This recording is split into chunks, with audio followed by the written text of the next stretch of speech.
Alright, today we're going to learn about Jesus' birth. Okay. The story is called He's Here. Everything was ready. The moment God had been waiting for was here at last. God was coming to help his people just as he promised in the beginning. But how would he come? What would he be like? What would he do? Mountains would have bowed down, seas would have roared, trees would have clapped their hands, but the earth held its breath. As silent as snow falling, he came in. And when no one was looking in the darkness, he came. There was a young girl who was engaged to a man named Joseph. One morning, this girl was minding her own business when suddenly a great angel right in front of her in her own bedroom. His name was Gabriel, and he was an angel, a special messenger from heaven. When he saw the tall, shining man standing there, Mary was scared.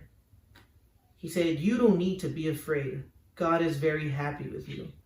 Mary looked around to see if perhaps he was talking to someone else. "Mary," Gabriel said. He laughed with such gladness that Mary's eyes filled with sudden tears. "Mary, you're going to have a baby, a little boy, and you will call him Jesus. He is God's own son. He is the one, and he is the rescuer. The God who flung planets into space and kept them whirling around the world. The God who made the universe with just a word. The one who could do anything at all was making himself small and coming down as a baby. God was sending a baby to rescue the world."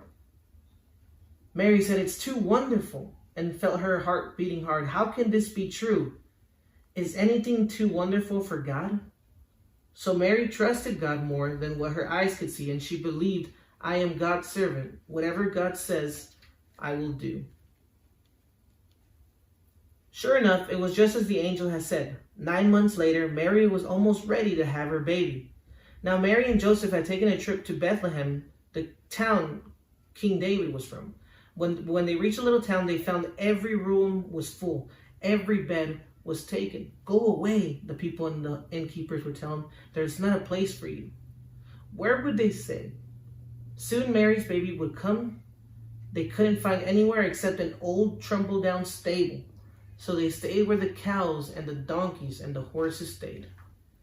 And there in the stable amongst the chickens and the donkeys and the cows in the quiet of the night, God gave the world his wonderful gift. The baby that would change the world was born, his baby son. Mary and Joseph wrapped him to keep him warm. They made a soft bed of straw and used the animals feeding through as his cradle. And they gazed in wonder at God's great gift, wrapped in swaddling clothes and lying in a manger.